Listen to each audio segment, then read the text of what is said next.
할렐루야, 주님을 찬양합니다. 오늘은 부활절 세 번째 주일, 우리가 부활의 세 번의 부활절을 맞이하게 되는 그런 귀한 예배가 되겠습니다. 오늘 말씀을 통하여서 우리가 은혜 받기를 원하는데요. 그 은혜 받을 수 있는 말씀은 다른 길이라고 하는 제목 가지고 말씀을 우리가 상고하기를 원합니다. 마태복음 21장 28절부터 32절까지 있는 말씀 가지고 우리가 함께 이 말씀을 상고하려고 합니다. 사랑하는 여러분, 여러분은 요즘 어떠십니까? 모든 것들이 활짝 이제 만발하고 자기의 존재감을 드러내고 있는 봄이에요. 비록 이제 비바람이 불고 그다음에 또 차가운 날씨가 요 근래 되었지만 이제 화창한 날이 되었어요.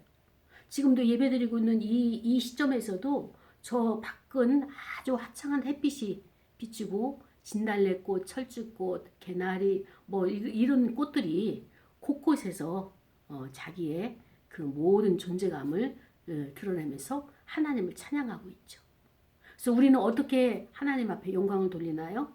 오늘 예배를 통하여서 내가 여기가 하나님을 내가 인정하고 고백하면서 하나님을 하나님답게 내가 지금 그분을 높여드리는 그 자리에 예배 자리에 있게 되는 거죠. 그렇습니다. 저는 요즘 그 큐티를 하는데 큐티의 본문 말씀이 어디에 있는가 하면은 사도행전이에요. 사도행전 후반부로 가면 갈수록 제 마음이 너무 답답하고 힘들고 어려운 거예요. 왜냐면 제 인생만 힘들고 제 문제만 해결이 안 되고 제가 여러 가지 모양으로 열악한 인생을 살아간다라고 생각을 했었어요. 근데 사도 바울의 인생을 들여다보니까 저는 비교가 안 되는 거예요. 너무너무 어려운 환경이죠. 오죽했으면 복음을 전하다가 광주리에게 들려가지고 도망을 가지 않겠습니까? 지금 벨릭스, 베스도 뭐 이런 저기 그 총독들과 그다음에 또 대지상들의 이런 그 음모와 이 후반부로 가고 있는데 마음이 답답해요. 아우 어떨 때는 이 본문을 그냥 건너뛰고 다른 본문을 사용해서 큐티를 할까 할 정도로 굉장히 마음에 어려움이 가운데서 지금 말씀을 묵상을 하고 있습니다. 그런데 오늘 본문을 보니까요. 여러분, 주님이 어떻게 복음을 전하셨고 어떻게 그 사회 속에서 적응하고 사셨는지 그들을 어떻게 대하고 계셨는지 이 본문을 준비하면서 그대로 드러나는 거예요. 그러고 보니까 제가 엄살을 부렸어요. 그리고 하나님 힘들어요. 이런 환경은 나 같은 환경은 없을 거예요. 라고 하나님 앞에 이렇게 제가 그 고백하고 투덜댔던 이 모든 것들이 지금 하나님이 그냥 환경으로 다 보여주시는 거예요. 바울이 어떻게 어떤 환경에서 복음 전파를 했으며 그 다음에 또 주님께서 어떻게 사셨는지 여기에 대해서 그대로 적나라하게 보여주시는 거예요. 오늘 본문이 바로 다른 길이라고 하는 제목 가지고 우리가 말씀을 함께 상고하지만요. 예. 마태복음 21장 28절부터 32절까지 말씀. 원래는 앞에 그 문제가 있었어요. 어떤 문제냐? 예수님이 회당에서 말씀을 가르치시는 거예요. 천국 복음을 가르치시는 거예요. 그랬더니 그 회당에서 대제사장들과 장로들이 백성의 장로들이 나와가지고 예수님에게 당신이 무슨 권한으로 무슨 능력으로 무슨 권위를 가지고 이 회당에서 이렇게 사람들에게 복음을 전하느냐. 하나님의 나라의 말씀이라고 하면서 이것을 가르치느냐. 그리고 또 이런 권위를 누가 줬느냐. 이러면서 예수님을 계속 공격을 하는 거예요. 자격도 없는 자가 이곳에 와서 이렇게 하나님의 나라 천국 복음이다 하면서 가르치는 당신의 정체가 뭐냐. 라고 하면서 이렇게 예수님을 무시를 하는 거예요. 그 권위에 대해서 도전을 하고 있는 거예요. 내가 대제사장인데 내가 이 지역에 이 나라에 하나님으로부터 부여받은 제사장의 권위를 가지고 있는데, 그리고 나는 백성들이 뽑은 장로들인데 라고 하면서 예수님이 하는 이 사역을 방해를 하고 있어요. 정면으로 충돌이 됐죠. 그때 예수님께서 어떻게 말씀을 하시느냐? 질문을 하시는 거예요. 나는 하나님이 나에게 능력을 주시고 하나님이 나의 아버지시고 그분이 나를 보냈다, 이렇게 나에 대해서 아이 메시지를 하시는 것이 아니라 그들이 가지고 있는 생각과 그들이 하나님에 관하여서 그 다음에 예수 그리스도에 관하여서 또 세례 요한에 관하여서 어떤 생각을 가지고 어떤 자세를 가지고 예배를 드리고 있으며 하나님의 나라의 일을 하고 있는가, 이것을 알기 위해서 질문을 합니다. 그렇다면 너희들이 지금 요한이, 세례 요한이 엄청난 사역을 하고 있고 모든 백성들에게 존경과 이런 모든 인정을 받고 있는, 쉽게 말하면 인기 있는 메신저인데, 그 세례 요한이 하는 세례와 그 복음, 광야에서 외치는 그 복음이 어디로부터 왔느냐? 하나님에게서부터 온 복음의 메시지냐? 아니면 사람에게서 그 메시지를 준비해서 선포하는 것이냐? 라고 하면서 질문을 하는 거예요. 여기에서 제자들이, 아니면은 여기 대제사장들과 백성의 장로들이 딜레마에 빠진 거예요. 세례 요한을 인정하자니 자기들이 그렇게 살지 못한다고 지탄을 받을 것이고, 그것이 사람에게로부터라고 하자니 뻔히 이제까지 자기들이 추종하고 따라왔더니 그것이 거기에 합당하지 않은 행동을 한 것에 있어서 책임을 져야 될 상황이 되고 하니까 이 대답을 회피를 한 거예요. 그러면서 어떻게 회피를 하는가 하면은,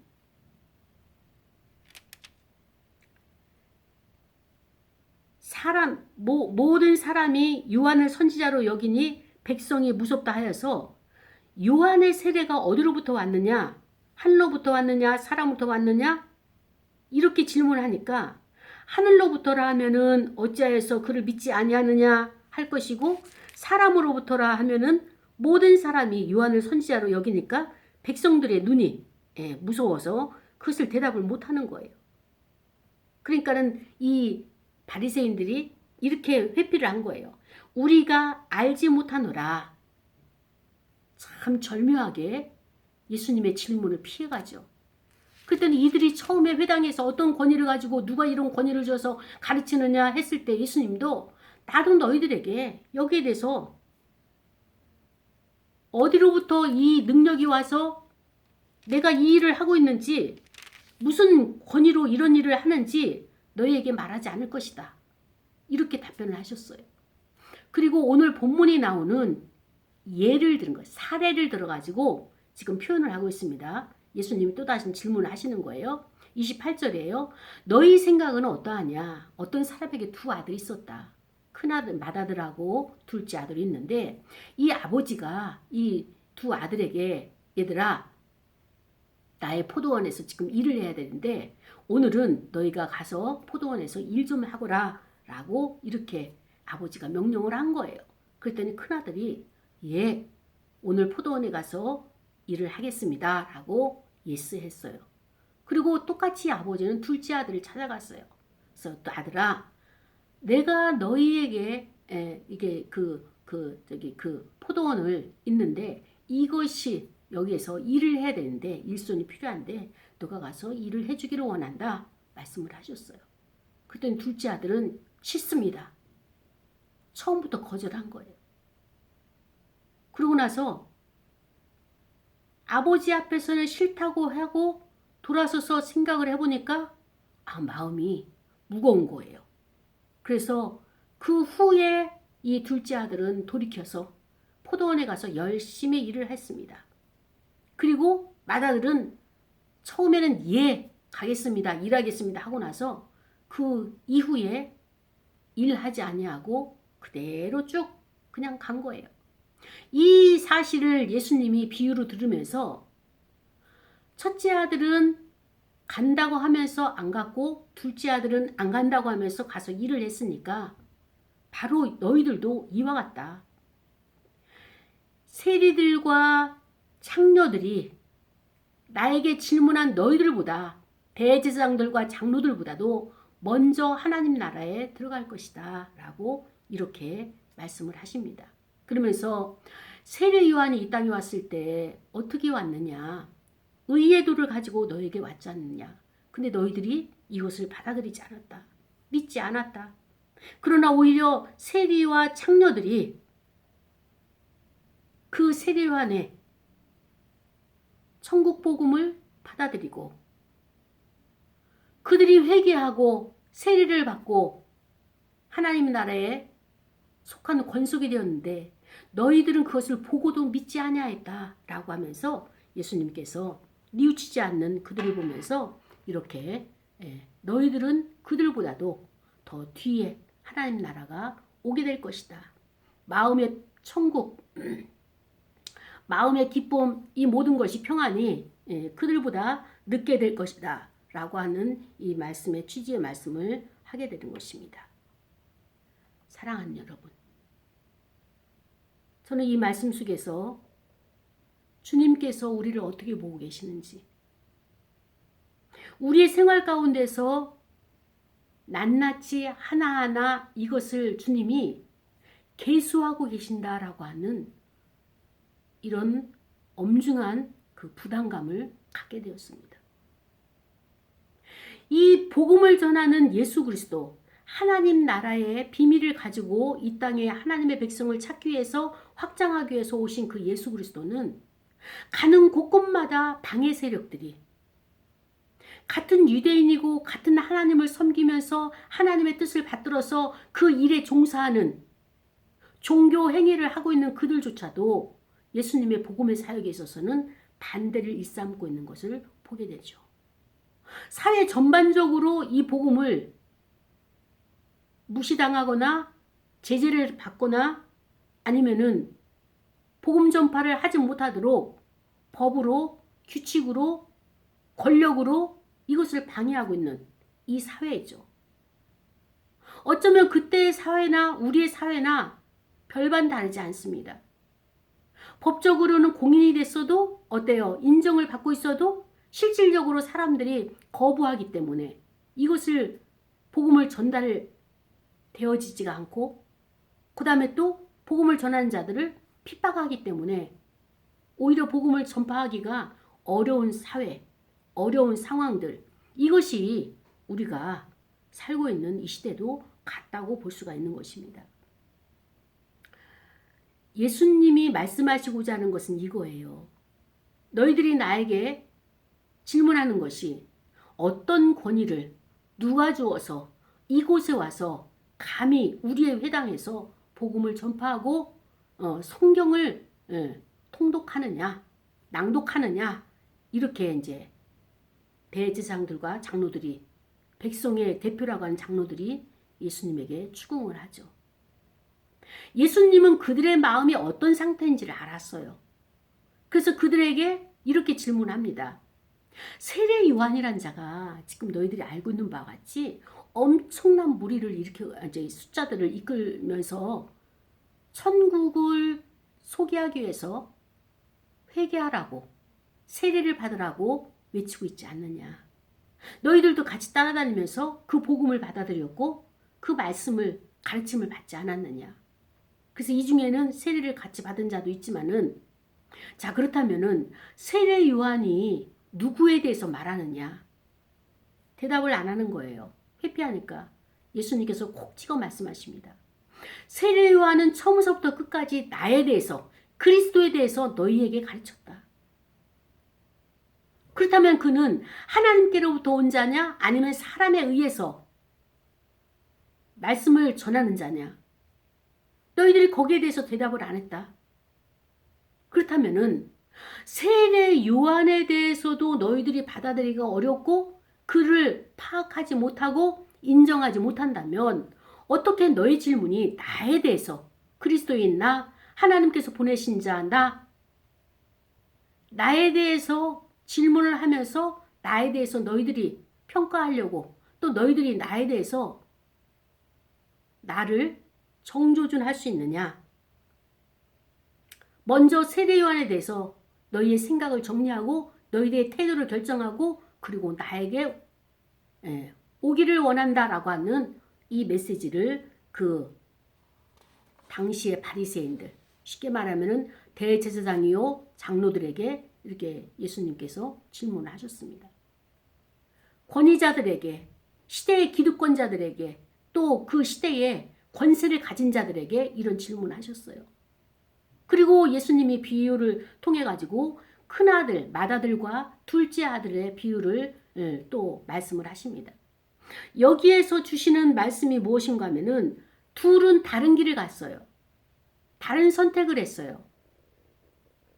그리고 또 그들의 결론도 다르게 났어요.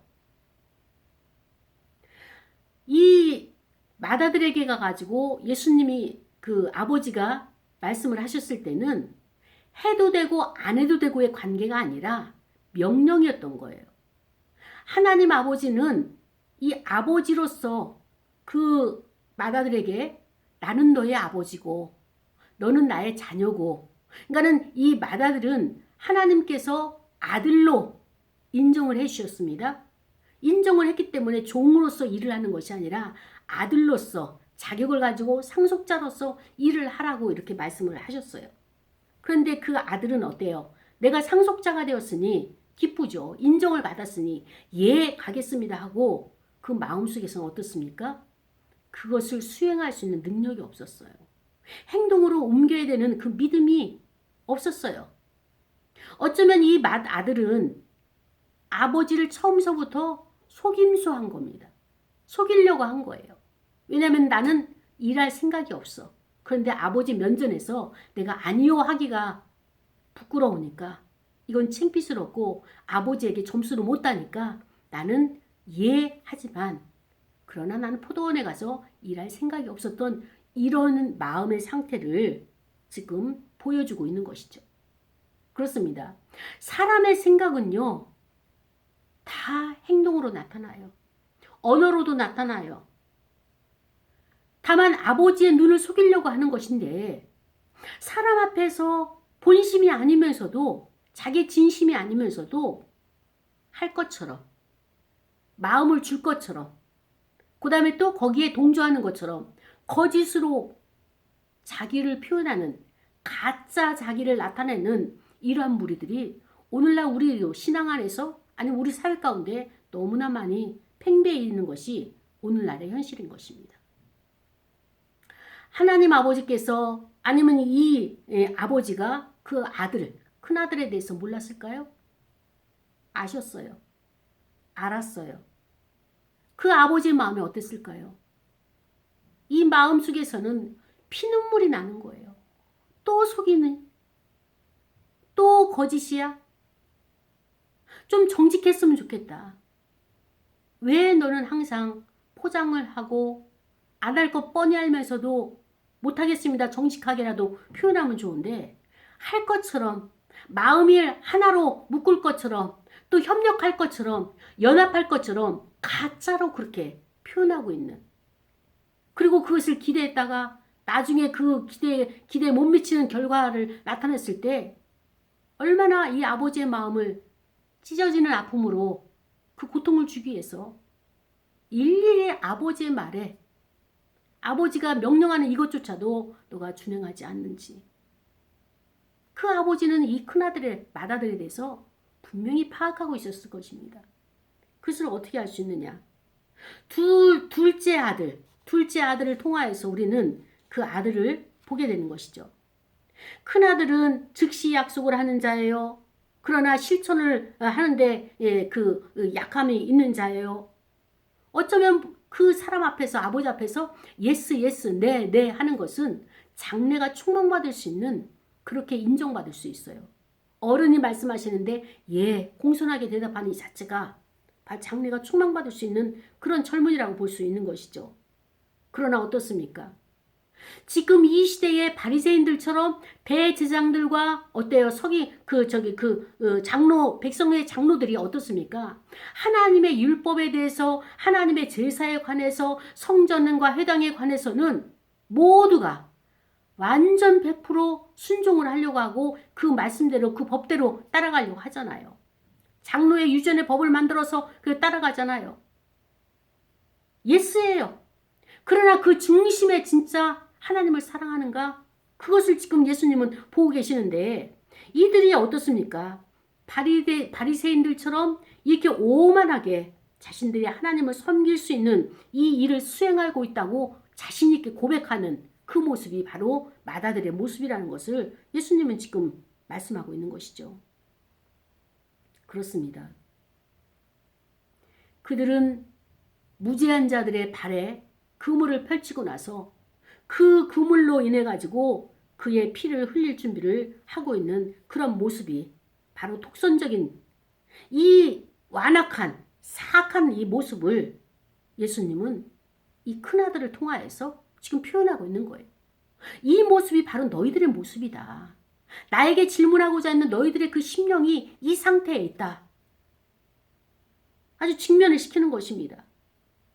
그들은 항상 하나님 앞에서 제사를 드릴 때 거룩하죠. 회당에서도 거룩하고 사거리에서도 두 손을 높이 들고 시간이 되면 때가 되면 기도하면서 금식하면서 헌금을 하면서 하나님의 것은 하나님의 거로 철두철미하게 그들의 생활을 합니다.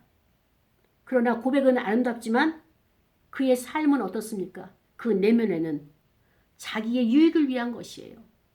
자기의 목적을 위한 것이에요. 하나님을 위한 것이 아니라는 것이 생활에서 열매로 드러나고 있는 것입니다. 이게 큰아들의 모습이에요. 그렇다면 작은아들은 어떻습니까? 처음에는 싫어요. 내가 왜 일을 해야 돼요? 내가 왜 포도원에 가서 왜 내가 거기서 땀을 흘려야 돼요? 나의 것도 아닌데. 이렇게 아버지 앞에 반항하고 거부하고 나와는 상관이 없는 일이에요. 라고 아버지의 명령을 거역을 했어요. 이때 하나님 아버지가 얼마나 마음이 힘드셨을까? 사랑하는 여러분, 아버지가 자식에게 상속으로 주려고 그 포도원을 어렵게 준비해 놓았잖아요. 그 준비하기까지도 어려운데 이제 그것을 유지해 나가는 이 과정 가운데서 포도원에 가서 포도나무를 심고 거기에 모든 잡초를 제거하고 그 모든 수확이 나오게 되면 누구의 것이 됩니까? 아버지의 것은 곧 아들의 것이 되는 거 아닙니까? 이를 위해서 그에게 포도원의 일당을 부탁을 했는데 이 아들이 너무 무례하게 마치 아버지에게 그렇게 해도 되는 것처럼 싫습니다가 먼저 나오는, 준비되지 않고 훈련되지 않고 그 다음에 또 아버지가 어떤 분인지 그 존귀함을 내포하지 못하는, 표현하지 못하는, 가지고 있지 않는 이 둘째 아들, 그 아버지 면전에서 뻔뻔스럽게 거절을 합니다. 참 아버지 입장에서도 모든 것을 준비하느라고 애쓰고 수고하고 힘드셨을 텐데 저런 자식들에게 이것을 다 물려줘야 될 수밖에 없는 그 아버지의 마음이 어떠셨을까? 정말로 가지고 갈 수 있으면 다 가져가고 싶었을 거예요. 한 푼도 남기지 않고 받을 자격이 없는 저들의 모습을 보면서 아버지의 마음이 참 힘들었겠구나라고 하는 것을 저는 이 말씀을 보면서 많은 생각을 하게 되었습니다. 두 아들은 모두 거짓됐어요. 그러나 이 둘째 아들의 성격은 대담하면서 뻔뻔스러우면서 또 반역의 역전의 용사와 같은 이런 성격을 가지고 있었습니다. 큰아들은 그 성품이 비겁하고 또 거짓 속임수의 성품을 가지고 있고 그 사람들에게 아주 현란한 그 입술을 가지고 그 마음을 녹일 수 있는 그런 능력의 소유자라면 이 둘째 아들은 어떻습니까? 무뚝뚝하죠. 거칠죠. 그리고 마음이 성급해요. 앞뒤 재보지 않고 무조건 싫습니다가 나왔죠. 그 일이 어떤 일인가? 또 그 일을 행함으로 말미암아서 나에게 어떤 유익이 있고 또 나에게 무엇을 주시기 위해서 이것을 부탁을 하시는지 이런 것을 생각하지 않냐고 그 자리에서 그냥 거절부터 하는 그 둘째 아들을 보게 됩니다. 그렇습니다. 그런데 이 둘째 아들이 아버지 앞에 싫습니다라고 그 후에 30절에 보니까 그 후에 뉘우치고 갔다 이렇게 표현하고 있어요. 아버지에게 싫습니다라고 거절을 했는데 돌아서고 나니까 그 순간이 지나고 나니까 마음속에서 계속 매달리는 거예요. 후회와 마음의 무거움과 기쁘지 아니함과 그리고 또 내가 이것을 어떻게 감당을 해야 되겠다 할 수밖에 없는 이 상황들로 계속 마음에 유동을 치니까 이 둘째 아들은 뉘우친 거예요. 사랑하는 여러분, 우리가 생활에 있어서 아는 목표에 있어서 방향에 있어서 잘못된 것을 선택하고 이것을 갖다가 우리가 바꿀 때는 어디서부터 시작이냐? 바로 생각부터예요. 나의 생각이 바뀌어지고 나서 이 둘째 아들의 인생이 바뀌어진 거예요. 그의 생애가 바뀌어진 거예요. 여러분이 지금 이 말씀을 대하면서 하는 일마다 안 된다. 그 다음에 또 내가 이 말씀을 상고하면서 하기 싫다. 그 일이 하기 싫다. 그리고 생활하는 것이, 일을 하는 것이 버겁고 힘들고 짜증나고 모든 것이 즐겁지가 않다. 이런 생각이 든다면 바로 이 둘째 아들과 같이 어떻습니까? 후에 뉘우칠 기회가 있다는 거예요. 예수님은 이 둘째 아들을 어떻게 표현했는가 하면은 세리와 창녀들이라고 이렇게 표현했습니다. 어쩌면 그 시대에 이스라엘 나라의 유대주의자들 사이에서 그 선택받지 못하고 그 기득권층에 속하지 못한 이런 세리들, 무시당한 사람들, 창녀들, 직업이 부족해가지고 몸을 팔아서 생계를 유지할 수밖에 없는 열악한 환경 가운데 살아가는 이들. 이런 사람들은 어떤 사람입니까? 태어나면서부터 유대인이 아니라 이방인으로서 어떻습니까? 불신자들이에요. 이 불신자들은 복음을 접했을 때 비판부터 해요. 거절부터 해요. 그리고 뻔뻔스럽게 그게 무슨 나를 살리겠냐고.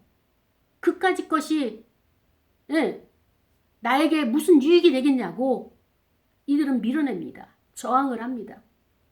그러나 하나님의 역사로 성령의 인도하심으로 그들이 돌아서서 곰곰이 조금 전에 전했던 그 복음의 말씀, 조금 전에 말씀하신 주님의 말씀, 아버지가 명령하신 그 명령, 이 의미가 뭘까? 내가 그것을 해야 될까? 하지 말아야 될까? 안 하면은 예전과 같이 내가 살면 되는데 안 하자니 내 마음이 너무 무거운 거예요. 그렇다면 여기에 무엇이 있을까? 그러면서 성령께서 그 마음을, 생각을 만져주시고 고쳐주시고 아, 여기에 가서 일을 해야 되겠다 라고 하면서 이 둘째 아들은 포도원에 가서 열심히 일을 하게 되는 거예요. 땀 흘리면서 풀도 메고 가지도 치고 여러 가지 울타리도 만들고 짐승들이 와서 그것을 무너뜨리지 못하도록 그 다음에 또 사람들이 와서 도둑질해 가지 못하도록 그 열매들이 그 풍성하게 맺을 수 있도록 이 모든 것들을 다 열심히 일을 하는 이 모습을 본 아버지, 그 아버지의 마음이 어땠을까요? 아, 역시 내 아들이구나. 나의 마음을 흡족하게 해줄 수 있는 것은 둘째 아들이구나. 첫째 아들에게서 기대했지만 그가 주지 못하는 그 기쁨을 둘째 아들이 주는 그 기쁨 속에서 이 아버지는 소망이 보이는 거예요. 둘째 아들은 지금 포도원에서 일을 하고 있지만 사실 아버지의 마음을 기쁘게 했다는 이 자체가 그 포도원에서 일은 곧 예배라고 볼 수가 있는 겁니다. 예배라는 것이 무엇입니까? 아버지 앞에 영광 올려드리는 거예요. 하나님을 하나님답게 찬양해 드리는 거예요. 하나님의 그 성품, 거룩하심과 사랑이 많으심과 자비하심과 은혜로우심과 노하기를 더디하심, 그 하나님이 나의 아버지십니다. 나는 그 하나님을 믿기에, 그 하나님이 어떤 분인가를 알기에 나는 이 포도원에 와서 하나님이 나에게 허락하신 이 일터, 여기 와서 나를 부르셨기에 내가 열심을 다해서 지금 충성을 하고 있습니다. 그 아버지가 보이지 않는 자, 나를 부르시고 포도원이라고 하는 이 세상에 와서 내가 일할 수 있도록 사명을 주시고 그 부르신 소명에 의해서 내가 일을 하고 있는 이 자체가 얼마나 행복하고 기쁜지를 알게 하신 그 하나님을 내가 믿고 의지하고 인정을 한다면 저와 여러분의 지금 하고 있는 일들이 기쁨이 샘솟는 거예요. 여기서 말할 수 없는 평강과 말할 수 없는 희락이 충만해서 어떻게 하면은 이번에 포도원에서 일을 하지만 또 다음엔 무엇으로 아버지의 마음을 기쁘게 해드릴까? 이렇게 아버지의 기뻐하는 것을 내가 알아버렸어요. 이 일터를 준비해 주신 그 아버지 앞에 내가 이것을 포기할 수 없는 거예요. 나 여기 너무 힘들어가지고 못하겠어요. 안 하겠어요. 사도 바울도 그랬고요. 예수님도 그랬고요. 이 환경이 얼마나 열악합니까? 그런데 오늘날을 살아가는 저와 여러분 너무나 풍족해요. 가진 것이 너무나 많아요. 그런데 다른 사람들은 큰 목회를 하고 이름을 크게 내고 많은 사람들에게 인기가 있고 불려다니면서 설교하고 능력을 행사하고 이 모든 것을 보면 나 자신의 목회는 어떻습니까? 나 자신의 하는 일의 일터는 너무나 좁은 거예요. 행동 반경도 좁고 그러니까 어떻습니까? 절망을 하면서 하고 싶지가 않은 거예요. 이럴 때 가장 빠른 방법이 무엇이냐? 바리새인들과 대제사장들과 백성의 장로들이 큰아들과 같이 그렇게 사람의 비유만 맞추고 그들은 무엇입니까? 목적이 하나예요. 여기서 나를 유익하게 한 것이 무엇이냐? 나에게 도움되는 것이 무엇이냐? 나에게 이익이 되는 것이 무엇이냐? 나를 만족시키고 나에게 유익이 되는 그 목적만 도달하면 다 되는 거예요. 왜 세례 요한을 따라다니면서 가르침을 받으면서도 그의 제자라고 말하지 못하고 그를 인정하지 못하느냐? 바로 인정을 하자니 바로 앞에 계신 예수님께서 그러면 그분도 인정을 해야 되는 이 상황이잖아요. 근데 인정을 안 하자니 백성들이 두렵고 백성들이 아니 어떻게 우리의 대제사장이고 우리 앞서 우리 인도하는 안내자가 인도자가 저렇게 믿음이 없는 거야. 백성의 이 소리가 그들은 두려웠던 거예요. 사랑하는 여러분, 예수님은 우리의 마음을 너무나 정확히 알고 계십니다. 우리가 지금 너가 옳고 내가 그르고 이거 따질 필요가 없어요. 어떻게 목사님이 이럴 수가 있어요? 어떻게 집사가 이럴 수가 있어요? 어떻게 교수님이 이럴 수가 있어요? 그거 따질 필요가 없어요. 우리 사회에서 일어나는 모든 현상들은요. 그것은 지나가 버리는 거예요. 남는 것은 무엇이냐? 그 현상을 보고 사건을 보고 반응하는 내가가 있는 거예요. 아버지가 명령을 했어요. 포도원에 가서 일을 해라. 아들은 반응이 뭐예요? 그 마음속에 불신이 있는 거예요. 아버지에 대한 믿음이 없는 거예요. 아버지가 나에게 무엇을 해줄 수 있는지 그 아버지의 능력에 대해서 그 아들은 몰라요. 평상시 그렇게 살아왔어요. 아버지를 신뢰하지 않아요.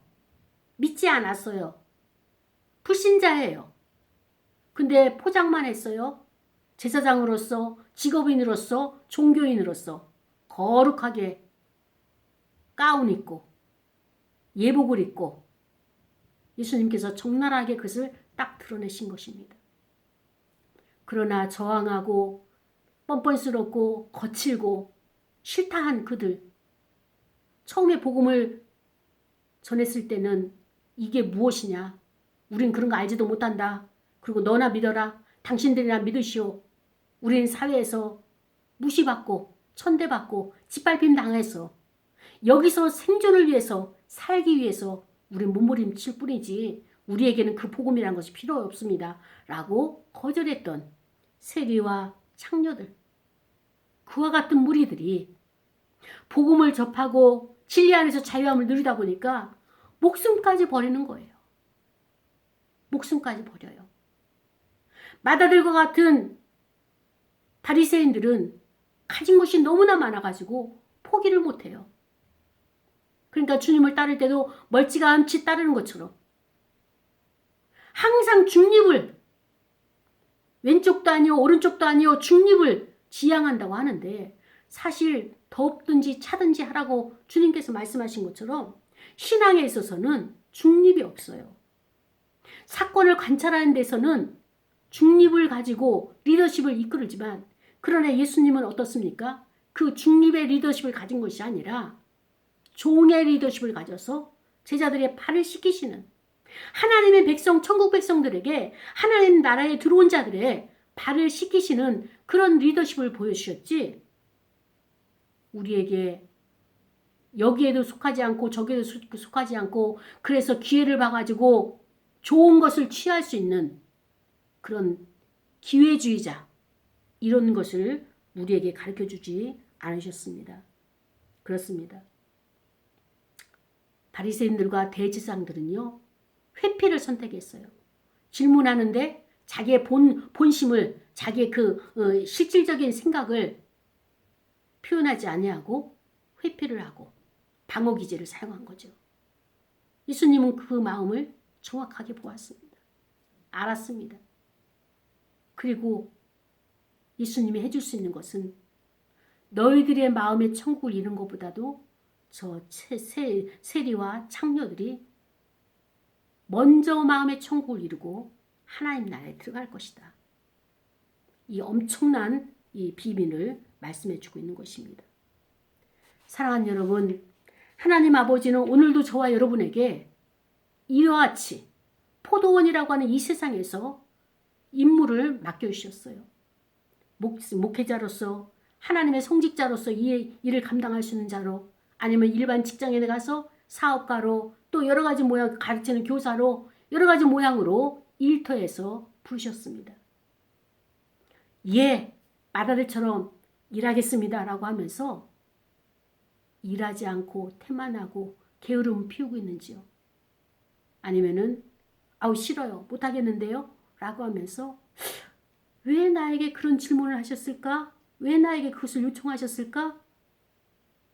아, 그렇다면 저 위대하신, 저 전능하신 그분이 나의 이 정말로 그 다듬어지지 않은 이 인격으로 그분이 거절당하셨을 때 그분이 과연 거절을 당하실 그런 위치에 계신 분인가? 내가 겁없이 그분을 내가 무시한 거에 있어서 얼마나 많은 예의를 함양해야 됨에도 불구하고 그것을 행하지 못한, 예의를 갖추지 못한 이것으로 인해서 아버지의 마음이 얼마나 힘드셨을까라고 이것을 뉘우치면서 얼마나 많은 회개의 눈물을 흘렸겠느냐고요. 그렇습니다. 회개하는 자는 길이 있어요. 그 길이 어디 있습니까? 전환점이 바로 마음부터 요동하게 되는 것입니다. 여러분이 지금 안 되는 일, 어려운 일, 힘드는 일, 막힌 일, 하기 싫은 일, 그 앞에 지금 직면해 있다면 첫 번째로 하나님의 은혜가 임하기 위해서는 기도하는 거예요. 어떤 기도냐? 무조건 회개 기도하는 거예요. 내가 알지 못하여서 지금 이 자리에 머물러 있고 내가 하나님의 뜻을 알지 못하여서 지금 방황하면서 포기하고 불신 가운데 있는데 하나님 나에게 이 지혜를 열어주셔서 하나님의 뜻을 깨닫게 하시고 그 뜻을 발견할 수 있게 하옵소서. 내가 잘못 살아온 것을 회개합니다라고 그 불신에 대해서 잘못된 행동에 대해서 내가 하나님 앞에 회개 기도할 때에 하나님께서는 우리에게 그 뻔뻔스러움이나 가증스러움이나 비겁함이나 이 모든 그 회피의 방어 기제나 이런 것을 다 제거하시면서 받아들여 주십니다. 우리에게 있어야 될 것은요. 그 후에 뉘우치고라고 하는 그 과정, 턴할 수 있는 전환점이 있어야 되겠습니다. 그래야지만 우리가 하나님을 하나님답게 예배할 수 있는 거예요. 그 예배는 무엇이냐? 오늘처럼 이렇게 주일에 와서 대예배를 드릴 수 있는 것도 예배지만은 생활 가운데서 나의 삶의 일터에서 나의 중심에 하나님을 이 일을 맡겨주셨지. 내가 주인 앞에 이것을 내가 보고를 올려드릴 때 그분이 기뻐하시는 것을 기억하면서 상기하면서 내가 열심히 그 일을 충성을 할 때에 하나님께서 그 자리가 예배의 자리라고 우리에게 확인해 주고 계실 것입니다. 그렇습니다. 우리 인생에서는 여러 가지 방향이 있겠지만 그러나 두 부류의 사람을 통하여서 자신을 돌아보기를 원합니다. 번지르하고 사람들에게 입의 혀처럼 해줄 수 있는 그런 사람들. 왜 처음부터 끝까지 하나같이 그 사람들은 자기의 목적을 위해서, 부정한 목적을 위해서, 가장 좋은 것을 취하기 위해서 그렇게 사람의 눈속임을 하고 있는지. 예수님도 이것을 인정하고 우리에게 진리의 말씀으로 알려주고 계시는 것이죠. 사랑하는 여러분, 불법을 행하는 것은 하나님께서는 그 죄라고 말씀을 하시죠. 근데 이 불법은 뭐예요? 내가 할 수도 있는 일이고 내가 이것을 포기할 수도 있는 일이 아니라 불법은 죄이기 때문에 해서는 안 되는 것이에요. 왜 하나님께서 죄를 이렇게 미워하시느냐, 싫어하시느냐? 자, 보세요. 죄라고 하는 것은 이거예요. 제가 죄를 범했어요. 어떻게 범했느냐? 운전을 하고 가다가 불법 운전을 했어요. 서야 될 때 서지 못하고 신호를 지키지 않았을 때 사람을 치이게 됩니다. 그럼 어떻습니까? 그가 다리가 부러지거나 아니면 사람이 죽거나 죄는 제가 범했지만 피해는 다른 사람이 갖는 거예요. 하나님의 관점에서 구속사의 관점에서 이 죄를 누룩과 같은 죄가 번져지게 되면 다른 사람에게 피해가 가기 때문에 그 피해를 어떻게 합니까? 돈으로 해결해요? 안 되는 거예요. 생명을 맞바꿔요? 맞바꿔 줄 수가 없는 거예요.